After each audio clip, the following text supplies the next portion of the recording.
Episode 24 covers a beautiful estate called Tillyrie Tea Plantation in Dickoya. This was not a scheduled visit. This is how my visit to a friend ended up in a visit to Tillyrie Tea Processing Centre.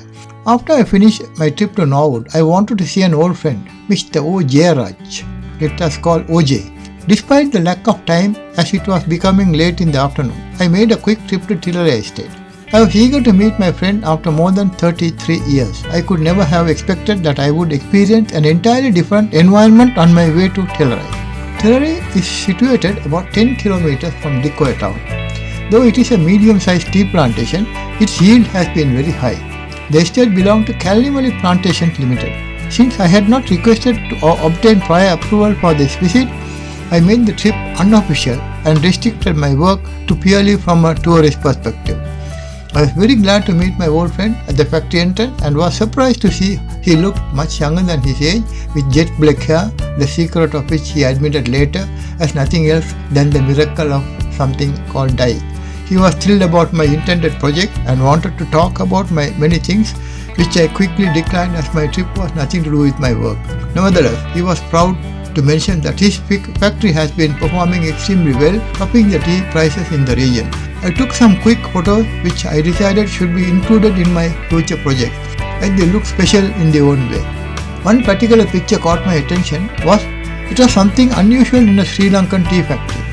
The old picture with caption, "The Tillyrie Estate Ceylon exhibit tea for good preparation of leaf and fine quality of the infusion and issued by the United States of America, the world's Colombian Commission." I could not find out why, when this was given to this factory.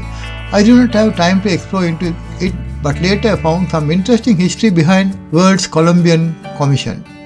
According to Wikipedia, the World's Colombian Exposition, the official shortened name for the World's Fair, Colombian Exposition, also known as the Chicago World's Fair, was the World's Fair held in Chicago in 1893 to celebrate the 400th anniversary of Christopher Columbus' arrival in the New World in 1492.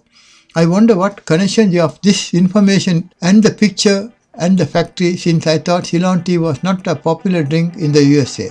I have seen a similar picture in another factory as well, but did not think of looking at it deeper. Maybe Tillyrie teas have also found recognition in the USA for its quality accepted by them. A small but good-looking Kovil temple has been built at the factory premises. It looked neat, and I was told the factory workers, who are mostly Hindus, conduct regular puja in this special place of worship. After meeting and greeting a few handshakes with my friend, I departed Tillyrie on my way to Hatton. The road between Hatton and Tillyrie was not as bad as the road to Bogavantala.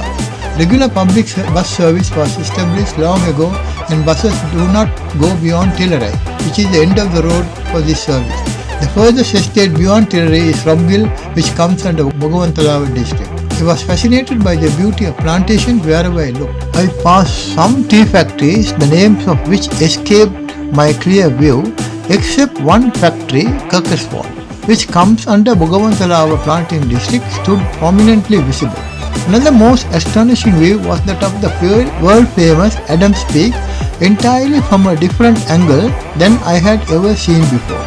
The peak was partly covered by clouds, although the weather that evening was bright and sunny. I am grateful to an old friend, Mr. Shegu Vairavan Navaratna, a retired sub-inspector of police, who accompanied me throughout my journey to estates in the Bogavantala Valley, Vanaraja, Osborne and Tillyrie. He helped me find my way, took many photographs, and even seemed to know many people around the plantations. Thank you, Nava.